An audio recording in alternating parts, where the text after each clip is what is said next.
దొంగ ఇంట్లో దొంగతనం వివరాలు బ్రేక్ తర్వాత. Welcome back. ప్రఖ్యాత రైలు దోపిడీదారుడు సత్యమూర్తి గారి ఇంట్లో నేటి సాయంత్రం దొంగతనం జరిగింది. అయితే దొంగతనానికి వచ్చిన మూర్ఖుడు వంటగదిలో బియ్యపు డబ్బాలో దాచిన 500 కోట్ల రూపాయలు విలువ చేసే వజ్రాలు ముట్టుకోకుండా వదిలేసి ముందు గదిలో ఉన్న ముష్టి టేప్ రికార్డర్ ఎత్తుకుపోయాడు. ఇంత పనికి మాలిన ఆ దొంగ పెళ్ళాం పిల్లల్ని ఎలా పోషించగలడని సత్యమూర్తి గారి సతీమణి శ్రీమతి స్వరాజ్యలక్ష్మి గారు వాపోయారు. హలో ఏమండి, మన ఇంట్లో దొంగతనం జరిగింది. మన ఇంట్లోనా? నేను బజార్కి వెళ్ళినప్పుడు ఇంట్లో దొంగలు పడ్డారు. టేప్ రికార్డర్ ఎత్తుకుపోయారండి. Oh my god. సరే, నేను పోలీస్ స్టేషన్కి వెళ్ళి కంప్లైంట్ ఇస్తా. ఓకే. ముష్టి టేప్ రికార్డర్. మనకింతకు ముందు ఇన్ని ఐడియాస్ లేవు. ఆస్తులు వచ్చాయి, ఐడియాలు వచ్చేస్తున్నాయి. Very good Swarajyalakshmi, very good. Suit case ఏమన్నా దొరికెట్టుందా లేదా? అది దొరికెట్టుందో లేదో తెలియదు కానీ మీ నాన్న మాత్రం అపోజిషన్ పార్టీకి దొరికెట్టున్నాడు. అది నిజాలు ఈ మధ్యన ఆ మాట వినట్లేదు సార్. మీ పార్టీ గొడవ పక్కన పెట్టండి. డైమండ్స్ పోయినప్పటి నుండి నేను పార్టీలు చేసుకోలేకపోతున్నాను. నా గోల్ ఎవరితో చెప్పుకోవాలి? అమ్మా, నువ్వు ఏదో అడగాలనుకుంటున్నావు కదా, అడిగేసేయి, లేకపోతే ఫ్లో మిస్ అవుద్ది. అసలు సూట్ కేసు ఎందుకు దొరకట్లేదు? ఎందుకంటే అదే సూట్ కేసు నీకు దొరికింది అనుకో, తిరిగిస్తావా? ఇవ్వవు కదా, అందుకని. అసలు ఆ సూట్ కేసు ఎవరి దగ్గర ఉందోనైనా తెలుసా? నువ్వెవరితో తిరుగుతున్నావో ఎవరికైనా తెలుసా? సొంత సొమ్మునే కాపాడుకోలేని వాడివి దేశాన్ని ఏ రకంగా కాపాడగలవు నాన్న? అసలు ఆ రైలు ప్రమాదం జరగడానికి, రైల్లో దొంగతనాలు దోపిడీలు జరగడానికి ఆ రైల్వే మంత్రిదే బాధ్యత కాబట్టి ఆ సూట్ కేసు వాడిని పట్టుకురమని చెప్పండి అన్నారు. ఆంధ్రప్రదేశ్ నుంచి అసమ్మతి వర్గం దిగింది సార్. కాళ్ళ మీద పడిపోతాం, అపాయింట్మెంట్ కావాలంటున్నారు సార్. చిచ్చి, ఏం పదవయ్యా, ఏడవడానికి కూడా టైం దొరకట్లేదు. సరే రమ్మను. Okay sir.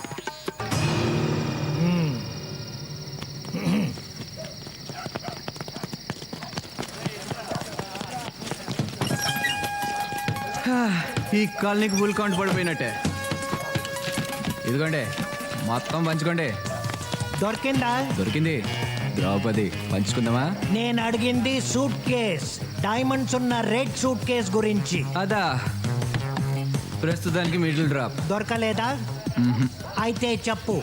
నేను కళావర్ కింగ్ దేవుడి మీద ప్రమాణం చేసి చెప్పుతున్నాను, అంతా నిజమే చెప్తాను.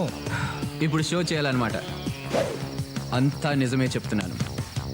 నన్ను దేవుణ్ణి చేసి దెబ్బేయాలని చూస్తున్నావా?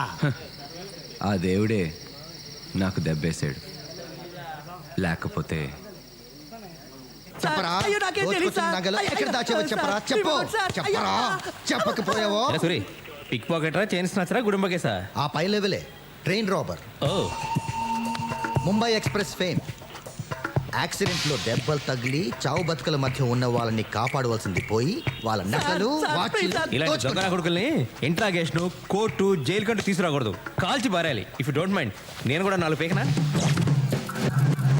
సార్, మిమ్మల్ని ఎక్కడో చూసినట్టుకుంది సార్. కాసేపు వెయిట్ చేయనా, లేకపోతే 1 గంటకి రానా? నువ్వు వెయిట్ చేయడం ఏంట్రా మూర్తి?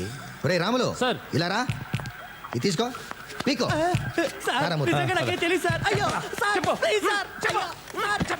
చెప్పరా మూర్తి, ఏ పని మీద వచ్చావు? రాజ్యం బజార్కి వెళ్ళినప్పుడు ఎవడో దొంగ మా ఇంట్లో టేప్ రికార్డ్ ఎత్తికెళ్ళేట్రా. అసలు పరాయి వాళ్ళ సొమ్ము ఎత్తికెళ్ళడానికి ఎవరికైనా చేతులు ఎలా వస్తాయరా? మన దాకా వస్తే కానీ తెలియదంటారు. అందుకే ఏం లేదురా, పోలీసులు అసమర్థులు, అవినీతి పరులని అడ్డగోలుగా రాసే జర్నలిస్టులకు తమకేమైనా అపకారం జరిగితే మాత్రం అదే పోలీసులు దేవుళ్ళ కనిపిస్తారు. దేవుళ్ళేరా, ఖచ్చితంగా దేవుళ్ళే. బాబు, నా టేప్ రికార్డర్ సంగతి చూడు. కంప్లైంట్ కూడా రాసిచ్చాను. 4 రోజుల టైం ఇవ్వరా, నీ టేప్ రికార్డర్ అయినా పట్టుకుంటా, లేదా ఇంకో టేప్ రికార్డర్ అయినా నీకు అప్పగిస్తా, సరేనా? నా టేప్ రికార్డర్ దొరికితే పర్వాలేదు, లేకపోతే why don't give me laptop? If you don't mind. You don't mind but I'm afraid that's not possible. కంప్లైంట్లో ఏది పోయిందని రాస్తే అదో అలాంటిది ఇంకోటి ఇవ్వగలం, కానీ పోయిందని చెప్పేది ఒకటి మేమిచ్చేది ఒకటి అయితే కుదరదామా మూర్తి? ఈ సంగతి ముందే ఎందుకు చెప్పలేదురా? ఛే, పోలే టేప్ రికార్డ్ ఇప్పించరా, కాకపోతే దానికంటే ఖరీదైంది కొత్తది ఇప్పించు. దేవుడు ఏది ఇస్తే అదే ప్రాప్తం. ట్రైన్ యాక్సిడెంట్లో పోయిన వజ్రాలకే దిక్కులేదు, ఇదంతా. వజ్రాలు లేవు, బొంగు లేదు, అదంతా ట్రాష్. ఎవడో పుకారు పుట్టించాడు. నేను అదే అనుకున్నాలే. నిజంగా 500 కోట్లు విలువ చేసే వజ్రాలైపోతే ఎంత గందరగోళం జరిగి ఉండాలి. సర్లే టీ తాగరా. వద్దురా, టైం అవుతుంది, నేను బయలుదేరుతాను. ఒరే, నా టేప్ రికార్డ్ సంగతి మర్చిపోకు. సర్లేరా. ఏదైనా మంచి ఇంపార్టెంట్ బ్రాండ్ ఇప్పించు, సోనీ కానీ లేకపోతే శాంసంగ్ కానీ. ఓకే. కొంచెం కాస్ట్లీ పీస్ అయితే ఇంకా మంచిది, సరేనా? Sure. వస్తాను రా. ఆ రోజు రాత్రి ముంబై ఎక్స్ప్రెస్ లో S4 లో రేయ్, సార్. ఈ అబ్బా. చూడరా, ఈ రోజు చూశానన్నాడు, రేపు దొంగతనం కూడా చేశానంటాడు. అసలు నా ఇంట్లో దొంగతనం కేసు కూడా వీడి మీద బనాయించేయి. ఎక్క కుదురుద్ది వేదా. ఓకే, వస్తాను రా. నువ్వు బయలుదేరరా. రేయ్, సార్ ఆయన్ని ఎక్కడ చూసావురా?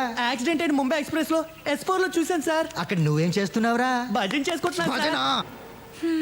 వాటిని మూడో కంటికి తెలియకుండా ఎప్పుడు మార్చి క్యాష్ తెచ్చుకుంటాం, ఎప్పుడు బంగ్లా కొంటాం, ఎప్పుడు కారు కొంటాం. హ, మనం ముంబైకి వెళ్ళి ఓ నగల దుకాణం పెట్టేద్దాం, సిరి డైమండ్స్. రాజ్యం, హ, మన టేప్ రికార్డర్ మనకు దొరికిసినట్టేనా? మనదంటే మంది కాదు, పోలీసులు దాని బదులు ఇంకోటి ఇస్తారన్నమాట. అదేంటి? ఏముంది, ఏ దొంగను పట్టుకొని వాడి చేత కొనిపించో, అవసరమైతే ఇంకో ఇంట్లో దొంగతనం చేయించో, మనకు టేప్ రికార్డర్ ఇస్తారు. మనకు అంతకంటే కావాల్సిందే ఉంది, ఏమంటో? ఇందుకు నాకు బహుమతి ఏం లేదా? మనకి ఇంకో హ్యాపీ న్యూస్ ఏంటంటే, ఆ ధీరులాల్ సూట్ కేసు పోవడం, వజ్రాలు పోవడం అంతా ఒకటిదేనట. అందువల్ల మనం ఏమీ నష్టపోలేదు. మరి ఆ వజ్రాలు కొంపతీసవి నకిలీ వజ్రాలా? ఓరి దేవుడా, ఇంత మోసం చేస్తావా? ముంబైలో వజ్రాల షాప్కి సిరి డైమండ్స్ అని పేరు కూడా పెట్టేశానే.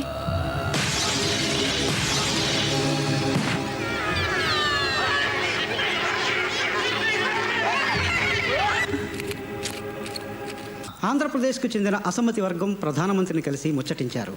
నాయకత్వం మార్పు సమస్యపై త్వరలోనే నిర్ణయం తీసుకోబోతున్నట్టు ఆయన వారికి హామీ ఇచ్చారు. ఈ ఏడాది సాహిత్య అకాడమీ ప్రతిపక్ష పార్టీల పాలన ఉన్న రాష్ట్రాల సీఎంల దర్జా మనకు రాదయ్యా. సార్ ఆ ధీరులాల్ది ఇంగ్లీష్ పేపర్ రిపోర్టర్ది మ్యాటర్ సెటిల్ చేశాను సార్. Well done. పాప మా ఆంధ్ర సీఎం వెయిట్ చేస్తున్నాడు సార్. రమ్మను. Okay sir. సార్ సార్ మిమ్మల్ని రమ్మంటున్నారు.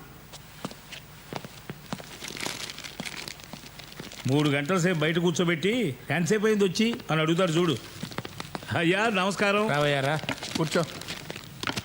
ఎంతసేపు అయింది వచ్చి? ఇప్పుడేనండి. ఏమనుకుంటున్నారు ఆంధ్రాలో ప్రజలు మన గురించి? ఓ గల్లీలో పెరిగిన తెలుగు బిడ్డ ఢిల్లీలో ప్రధానమంత్రి అయ్యాడని గర్వపడుతున్నారు సార్. వాళ్ళకి ఇంకో పని లేదంటాయా? అబద్ధాలు ఎందుకు కానీ ఇంతకీ విషయం ఏంటి చెప్పు. మీకు తెలియందే ఉంది, అసమ్మతి గ్రూపులు నన్ను ముఖ్యమంత్రి పదవి నుండి పడగొట్టాలని కుట్ర చేస్తున్నాయి. నాకున్న తలనొప్పులెన్నో నీకు తెలుసా? 500. అదే తలనొప్పులండి. ఇన్ని తలనొప్పులతో నేను చేస్తుంటే మధ్యలో నీ తలనొప్పేటయా? జానాబెత్తిన రాష్ట్రం అసమ్మతి లేకుండా చూసుకోలేవు. అసమ్మతి లేకుండా ఎవరు మాత్రం చూసుకోగలరు సార్? అసలు ఇంట్లో అసమ్మతి లేకుండా చూసుకోవడం ఎంత కష్టమో మీకు తెలిసిందే కదా. అంటే అప్పుడు నిన్ను సీఎం చేయడమే కాకుండా ఇప్పుడు నిన్ను నా కుర్చీలోంచి ఎవడు దింపేయకుండా కాపలా కాసే ఉద్యోగం కూడా నాదేనంటావు. ఓ పని చేస్తానయ్యా, పిఎంసీ వదిలేసి నీకు సెక్యూరిటీ గార్డుగా వస్తా. నారు పోసిన వాడే నీరు పోయడానికి సందేహిస్తే ఎలా సార్? అదే నేను అనేది. నారెందుకు పోయాలి, ఇప్పుడు నీరు పోయడానికి ఎందుకు ప్రయత్నం చేయాలి? నీరు ఎందుకు పోయాలంటే సార్ బీరు పోస్తే బాగోదు కాబట్టి.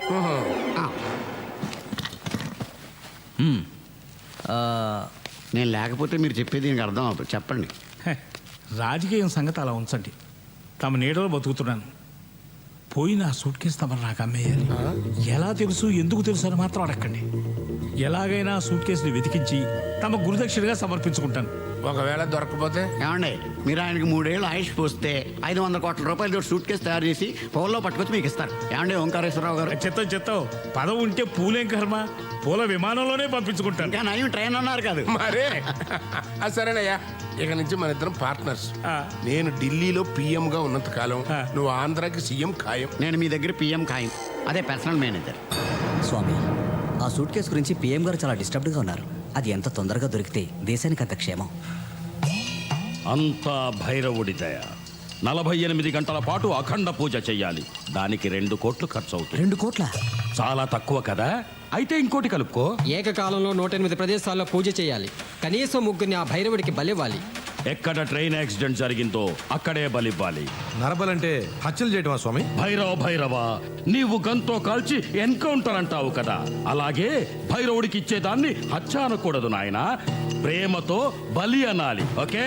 అయినా 500 కోట్ల రూపాయల వజ్రాలు తిరిగి దక్కాలంటే మేం చెప్పిందల్లా చెయ్యాలి. అధిక ప్రసంగం మాకు ఇష్టం ఉండదు. కోపడకండి స్వామి, అన్నీ మీరు చెప్పినట్టే చేస్తాం. మామూలు బలిలేం కర్మ, కన్ని పిల్లల 3 బలి ఇవ్వమన్నా ఇస్తాం. ఇంతకీ ఎవరిని బలిమ్మంటారు?